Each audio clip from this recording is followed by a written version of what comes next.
हिंदुस्तान 90 में पहली और आखिरी मर्तबा IMF के पास गया था।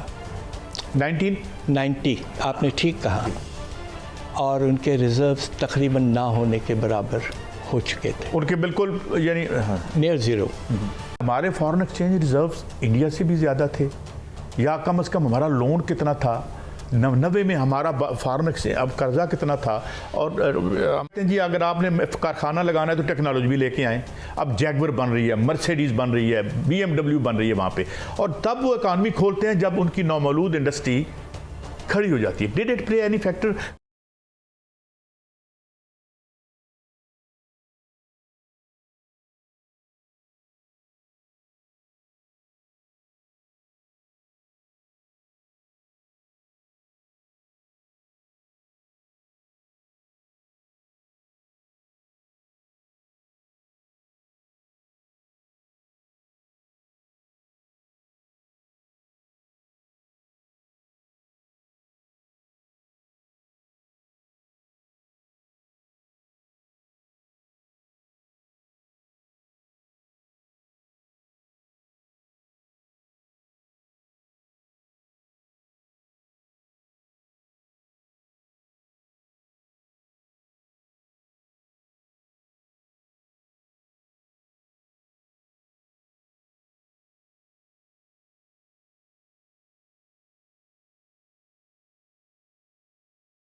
नाइन्टी में ये मैं please correct me if I am wrong कि हमारे फॉरेन एक्सचेंज रिजर्व्स इंडिया से भी ज़्यादा थे, या कम से कम हमारा लोन कितना था 90 में, हमारा फॉरेन एक्सचेंज अब कर्जा कितना था, और हमारा क्या था 90 में। देखिए बात यह है, और मैं चूँकि यूनाइटेड नेशंस में अंडर सेक्रेटरी जनरल भी रहा हूँ,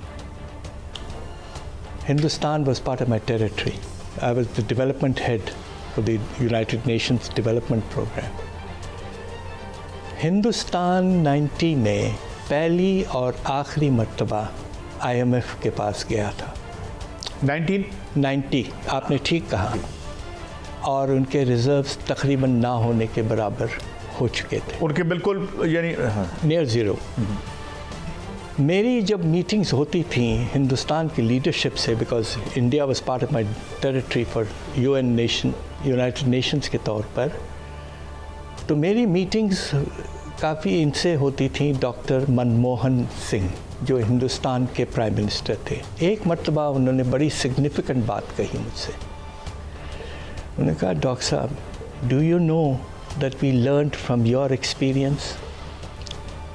We had been pledged to public sector development, a kind of a socialist model in the Congress era from the partition. But we were not growing. We were hardly 3-4% growth. We learned from the liberalization that you did in the 90s. When you privatized, when you liberalized, when you opened up the markets, opened up the banks, we did exactly that, and we have succeeded. You have not succeeded, and the reason why you did not succeed is because there were too frequent changes in government in the 90s and thereafter. यानी चलने नहीं दिया 2-3 साल के लिए होते थे, आते थे, चले जाते थे। और पॉलिसी शिफ्ट आ गई, पॉलिसी अब वो भी स्विंग था, पीपल्स पार्टी वर्सेस मुस्लिम लीग, यही स्विंग होता रहता था। तो India benefited from our thinking. मैं आज कह रहा हूँ, खुल के कह रहा हूँ, इंडिया के बड़े leader, prime minister level accepted this, but he said we succeeded because around that time BJP was created and they have continued since then. हमारे यहाँ चेंजेस आते रहे हैं, आपके यानी कि डॉक्टर, एक में ज़मीनी सवाल, आप बात जारी रखिएगा, फिर मैं इधर आता हूँ। इंडिया में शुरू में जैसे नेरोवियन सोशलिज्म कहा कि अपनी इंडस्ट्री को प्रोटेक्ट किया, यानी तामीन या प्रोटेक्शनिज्म था, वो ग्रो करती है। और उसके बाद हम देखते हैं कि वो कहते हैं जी अगर आपने कारखाना लगाना है तो टेक्नोलॉजी भी लेके आएँ। अब जैगवर बन रही है, मर्सिडीज़ बन रही है, BMW बन रही है वहाँ पे, और तब वो इकानमी खोलते हैं जब उनकी नौमौजूद इंडस्ट्री खड़ी हो जाती है। Did it play any factor कि वो कहाँ है और आज हम कहाँ हैं? बात दरअसल ये है कि हिंदुस्तान का इनवर्ड लुकिंग स्ट्रैटेजी रही थी पहले 40-50 साल लिटरली। उसके बाद में ये जो रुझान बढ़ा टुवर्ड्स लिबरलाइजेशन, तो आपने जो इंपोर्ट्स पे दरामदात पे जो टैरिफ्स वगैरह लगाते हैं, हिंदुस्तान ने कम किया। मगर आपको हैरत होगी, अभी भी हिंदुस्तान में इंपोर्ट टैरिफ्स हमसे ज़्यादा हैं। अच्छा, मैं आपको एक नुमाया एग्जाम्पल देता हूँ, आपको हैरत होगी। कपास, कॉटन, हिंदुस्तान डेफिसिट में था बहुत साल। हमसे जब ट्रेड होती थी तो हमसे लेते थे वो कॉटन। आज भी हिंदुस्तान में जो टैरिफ, इंपोर्ट टैरिफ टैक्स जो लगता है कपास के इंपोर्ट पर 60%, और हमारे यहाँ पाकिस्तान में 0%। हमने खोल दिया in the interest of the manufacturer and we have forgotten the interest of the farmer. अच्छा, ये शामी साहब, ये बात बड़ी दिलचस्प और बड़ी गहरी भी है और बसीरत फरोज भी है आपसे, क्योंकि इतना गर्म सर्द आपने देखा।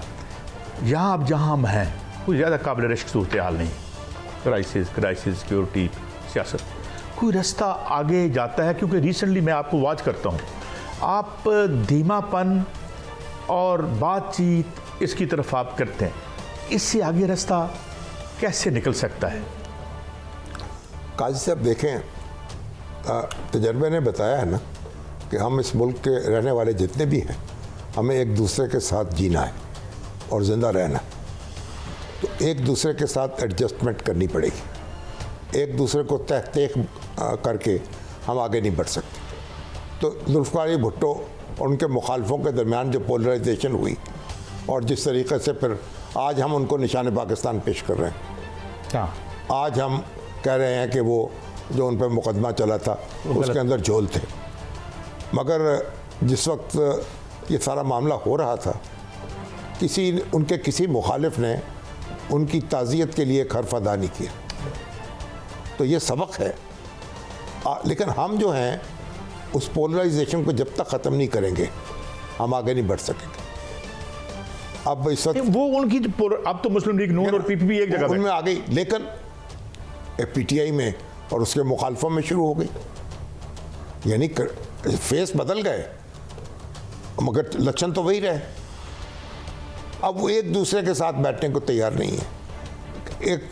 और जो यहाँ एक आप ऐवान वज़ीर-ए-आज़म हाउस से जो निकलता है वो जेल चला जाता है, फिर बादों का जेल से निकलता है तो वहाँ आ जाता है। तो ये हमने एक जो धमा चौकड़ी मचाई है इसको ख़त्म करना होगा। तो बैठ के आप संजीदगी से देखें, हमारी पॉलिसियों में तसलसल हो। ये क्या है कि एक शख्स आया उसने कुछ और किया, दूसरे आया कुछ और किया।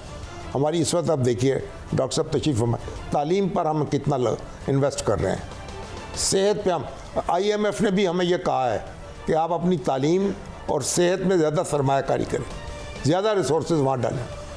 तो वो हमें पता नहीं, हम पता नहीं किन चीज़ों में पड़े हुए हैं। तो ये जब तक हम सुकून के साथ, सब्र के साथ, आप हुकूमत बन गई वो काम करें, जो मुखालिफ हैं वो चयन करें, इलेक्शन हो ठीक तरीके से, जैसे इंडिया में होता है, दूसरे मुल्कों में होता है। यहाँ इलेक्शन हो जाते हैं फिर हम कहते हैं धांधली हो गई है। जीतने वाले हारने वालों को चयन नहीं लेने देते, हारने वाले जीतने वालों को धक्का देने पे लगे रहते हैं। तो ये जो रवैश तरफ आप इशारा कर रहे हैं शामी साहब, आपसे सवाल कि एक स्टेलमेट है, यानी हमें इस वक्त लगता है कि ताकत हो या कैदी नंबर 804 हो, कोई फ्लेक्सिबिलिटी नज़र नहीं आती। तो क्या फ्यूचर नज़र आता है आपका, जो इस वक्त ज़ाहिर है पॉपुलर तो हर कोई मानता है वो हैं, तो आपको do you see him coming out of that, और कोई थोड़ी बहुत लचक पैदा करते नज़र आते हैं वो दूसरी संप भी? भाई साहब, पॉपुलैरिटी तो घटती बढ़ती रहती है ना, और स्टॉक एक्सचेंज की होती है, आज शेयर बढ़ गया कल घट गया, ये कोई मुस्तकिल चीज़ तो है नहीं। बुनियादी बात यह कि दुनिया की कौन सी जमहूरियत है जो ऐसे चल रहे हो कि आप एक लीडर कहे मैं दूसरे से बात नहीं करूँगा, ऐसा तो कहीं नहीं होता। तो इमरान खान साहब जो हैं उनको भी एडजस्ट करना पड़ेगा। जब वो इक़्तिदार में थे उस वक्त भी अपने मुखालिफों के साथ बैठने को तैयार नहीं थे, आज उनके मुखालिफ हैं तो वो उनके साथ बैठने को तैयार नहीं। तो कैसे, यानी ये तो सारी दोनों को सोचना पड़ेगा ना। कब तक हम ये टेंशन कितनी पैदा कर दी? हर घर में टेंशन है, हर घर में डिवीजन है। तो कैसे हम इस माहौल में, एक तरफ दहशत गर्दी है जो हमारा जोग्राफिया है, उसके बाद लवाजमात हैं जिनको हम फेस कर रहे हैं, दूसरी तरफ हम ये स्ट्रगल कर रहे हैं और अपनी जो हमारी इकोनॉमी है उसको संभालने की कोशिश कर रहे हैं, तीसरी तरफ हम ये लड़ाइयाँ कर रहे हैं। तो ये हमें गौर कर